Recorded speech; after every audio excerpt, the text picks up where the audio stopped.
Returning to 10, your news leader. 10 News Conference with Gene Valicenti continues right now.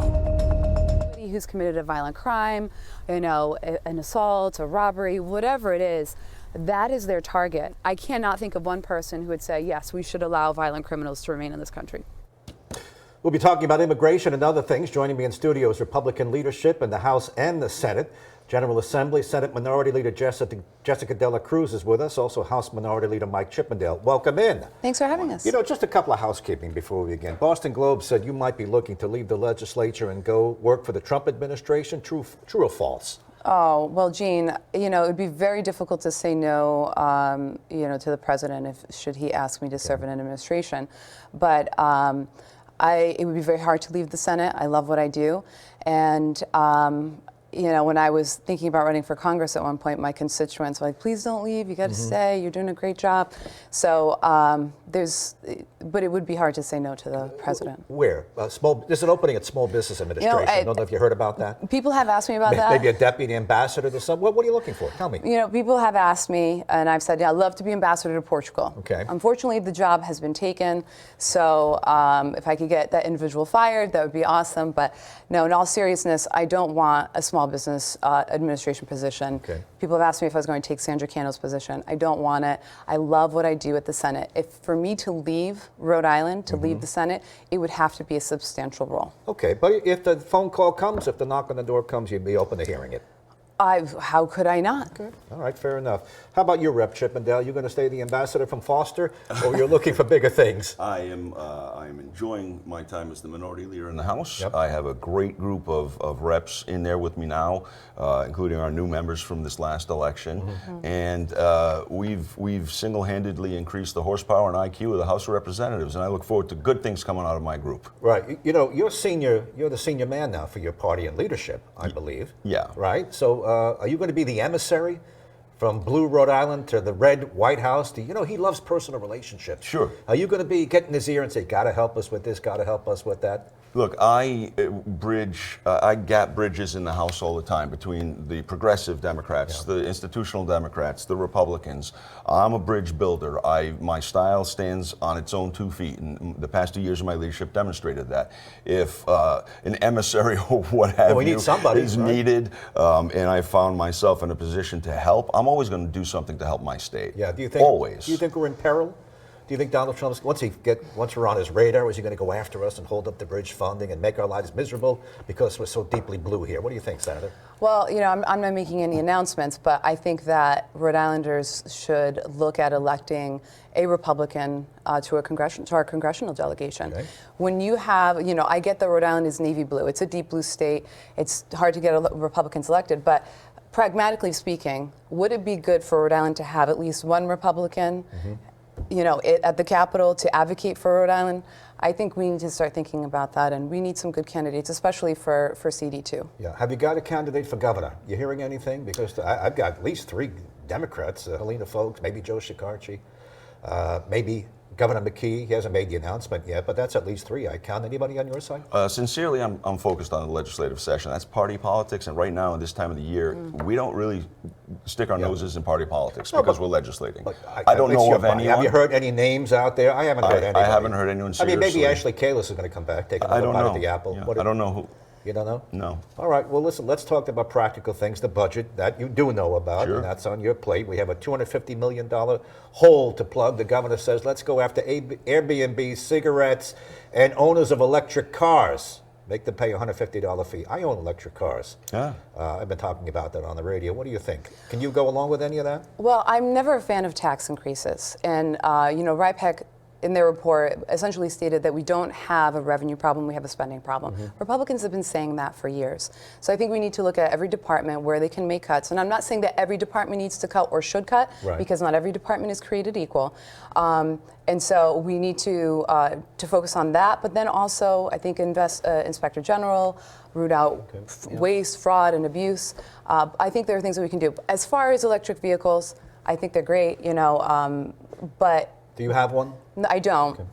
Maybe in the future, but electric vehicles aren't gassing up, so they're not paying gas tax, but yet they're heavier than a gas-powered vehicle and cause more damage to our roads. So is it equitable to have, certain people paying for a gas tax, who are using the roads, and then we have electric car drivers who don't pay a tax to use the roads? I think that's where the, that tax might be coming from. I'm not necessarily saying I'm for it, but I get the intent behind it. I don't speak for electric car owners. I happen to have one. I also have several other gasoline-powered cars, so I think I'm paying my fair share of the gas tax. But if you look at your electric bill, there's all kinds of fees. Why don't you just tell Rhode Island Energy, hey, give me a nickel, because I need it for the roads. Is that a way to look at this? Because the electric car owner said, you're hammering me enough, and you begged me to go buy one. Well, and now you want another $1.50 out of me. Yeah, I wouldn't want to put that on the ratepayers who use electricity, who are already paying some of the highest electricity rates in the state. I think EV owners having cars that are generally 30% heavier and do more damage to roads, but don't buy gasoline to pay into gas taxes, which pay for our roads, the repair and the maintenance of our roads, they need to pay an impact fee. They're doing more damage. The entire premise of roadworks, the toll program, was that trucks do more damage because they're heavier. Well, the same thing applies to electric vehicles. If you're forcing us to do it, then you're going to have to come up with a scheme. And I think that should be borne by those in the electric vehicles. No offense to you, Gene. Yeah. No, listen, I have several cars. Some of them are gas, some of them are electric. I happen to like the electric. I think it's fun. I think it's smooth. By the way, since you opened this idea of heavy versus lighter, what about the SUVs? What about the Suburbans? What about the Yukons? They're much heavier. They pay gas tax. They're so paying for the repair of the roads. It's a consumption tax. It is. And right now, EVs are consuming our roads at a higher rate of damage, but not paying into the fund that repairs them. So, yeah, there needs to be equity there. Okay. What about the tolls that all the cars go under? It's going to happen. They're going to turn on those gantries again. That's pretty much certain now. Governor, Senate leadership, House leadership, we're turning them on. We just have to figure out how to do it without hurting local truckers. Do you have a plan? I've had a lot of conversations with the Rhode Island Trucking Association. They're working on a lot of different fee structures and things that they already pay in the course of doing business, maybe rearranging things there in a way that will help them to fund and pay for the roads and make it a little bit more equitable for Rhode Island businesses. But I think it's important that we remember the decision from the federal court was that we cannot treat Rhode Island trucks different than out-of-state trucks. Yeah. So we have to be very measured in how we compensate the Rhode Island companies so that we don't run afoul of that ruling.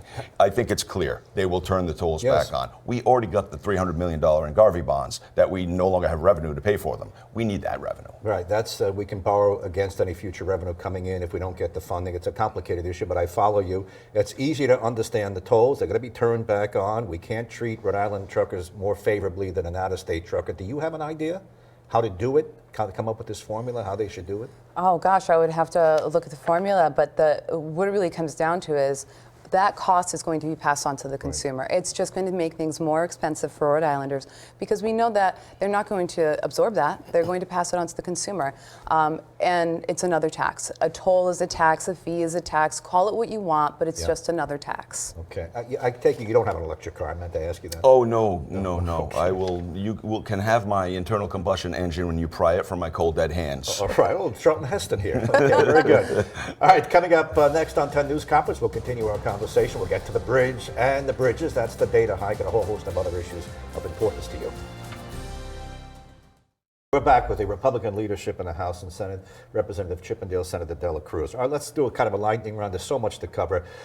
We've talked about the budget. Now let's talk about the bridge. Peter Alviti says the funding is not in jeopardy because Donald Trump just pulled the plug on Green New Deal initiatives. We're safe. Do you believe that, Rep? Yeah, I mean, there is no Green New Deal element to fixing our bridge, so I don't see why there would be a problem there. All right, but you have other problems, certainly, from the inception of the problem to the way it's going. So go ahead. On the bridge. What's your concern? Yeah, about the bridge. Well, yeah, I mean, we've had this discussion time and time again. We need them to work quickly, safely, and affordably. This is a self-inflicted problem. We did not maintain our own infrastructure. This isn't the Fed's problem. This isn't the Green New Deal's problem. This isn't Donald Trump's problem. This is a Rhode Island failure of leadership problem that has existed for decades. And they have to swallow that pill. It's a tough pill to swallow. But get on it, get it fixed, and get our state back working. Many viewers will agree with you and say you're absolutely right. Now, just let me inject that we don't know what went wrong with the bridge. I haven't got access to the court documents that say what we're alleging. Do you know anything that I don't know? We don't know what happened.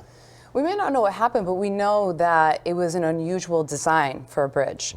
And we also know that the bridge wasn't properly inspected. We had an inspector who was inspecting a different bridge who happened to look over and see something that was off. And that's how we found out about the problem. Let's go to Bridges, which is ironically the name for the social services computer system, which was hacked. Bad guys got in. I would like to know how they got in. Do you know anything I don't know? Has anybody briefed your side? Are you brought into any of this? We haven't been briefed. I don't know the technical means that the person accessed the data from, but I think it's just a demonstration of how poorly constructed that entire system was, that a hacker was able to take 65% of Rhode Islanders' personally private protected information and their medical information, and now people are I have more constituents calling me about identity fraud issues that they're dealing with. All sorts of things are happening now because we hired an incompetent company to build a product that they were never suited to build, and we still, as Stockholm Syndrome, we are holding on to that Deloitte contract and those contractors and handing millions and hundreds of millions of dollars over to those people who have done nothing but hurt Rhode Islanders. Well, you're shaking your head in agreement. Yeah. You want to swap out Deloitte? I mean, we have 700,000 Rhode Islanders whose information has been exposed. And I was just at a meeting, a long-term care coordinating meeting, council meeting with Lieutenant Governor leads that. And it's not just the individuals who have applied for services, it's individuals who have looked for health insurance, it's individuals who are associated, so like say you have a family member who applies for SNAP benefits and they list you as maybe somebody that they live with. Right. Well, now your information is out there too, even though you've never applied for SNAP benefits. No. It's serious. You have college kids in between jobs. They weren't covered by their parents' insurance, and they applied for Obamacare, now they're getting a letter. Yes. All these years later, their stuff is out there too. I know of a couple of particular cases, but the governor has argued that swapping out Deloitte could be more expensive and more aggravating than keeping them and letting them fix the problem. He's wrong. Yeah. He's wrong. The industry itself, the experts who do this work in states across our country, have specifically called out Rhode Island and Deloitte as the case study of failure on how to do one of these projects. I can provide you documents from a national conference I attended where they called out Rhode Island, Deloitte, and UHIP as what not to do. And it may be cheaper in his eyes now. In the long term, over the life of the use of this program, it will not be cheaper. The human suffering alone, and let's not forget when it was first unrolled, the millions of dollars of fines from the feds because we were so far out of compliance. The people we were just giving the benefits to because we couldn't qualify them, their eligibility. This has been a catastrophe from the moment they flipped it on in 2016. I think if I fact check you, I think you'll be right, because I remember UHIP under Gina Raimondo and the line. But the argument is that we're stuck with them. The bad decisions were made. You said no, we're not. Yeah. So what would you go with, IBM or something like that? I would go with whoever the industry expert is. I'm not the expert to say that, but we know that the industry has declared Deloitte as incompetent. Let's find someone who's not. Okay. There are other states doing this. We can do it too. Let's talk about the homeless. It's been weeks and weeks they're in the news. They dominate the headlines, and that pallet shelter thing is not open yet. You really called the governor out on that in your response. I mean, you basically called him a failure with regard to that and everything else. Well, I was just in committee and I said, it's like you're on a boat, you see people drowning, you have room on that boat, and you say, I wish somebody could help.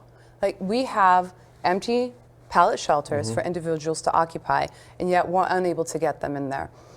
It is a failure of epic proportions. We had an oversight hearing recently, and some of the sentiments that were shared were like, well, that happened in the past. We don't know what happened to lead us to this point. Well, we need to know what happened in the past so that we don't make the same mistake. And then, Gene, I would point out that these pallet shelters cost Rhode Islanders upwards of $80,000. Take 2 sheets of plywood, put them together, that's about the size of this shelter. I was talking to one business owner who said he built cottages on his property, just about $50,000 each. They have a bathroom, they have a kitchen, it's a 1-bedroom apartment. So we have the state building these little pallet shelters that can't even be occupied, that cost more than having a little cottage where you could have your own kitchen, your own bathroom, and your own bedroom. There's plenty of blame to go around. Plenty of blame. On the governor's watch, the legislature gave House of Hope the money because they asked for it. House of Hope didn't think it through either. Clearly. Okay? And now we're stuck with them. I mean, they're going to open up in a month. We'll see. Do you want to just take the last word on this? We've got about a minute and a half, and I want to ask you your top priorities going back. Go ahead, take the pallet shelter. On the pallet shelters, look, we saw in western North Carolina after the hurricane, a group of Amish folks went down there and in 2 days constructed a number of livable houses for people to go in.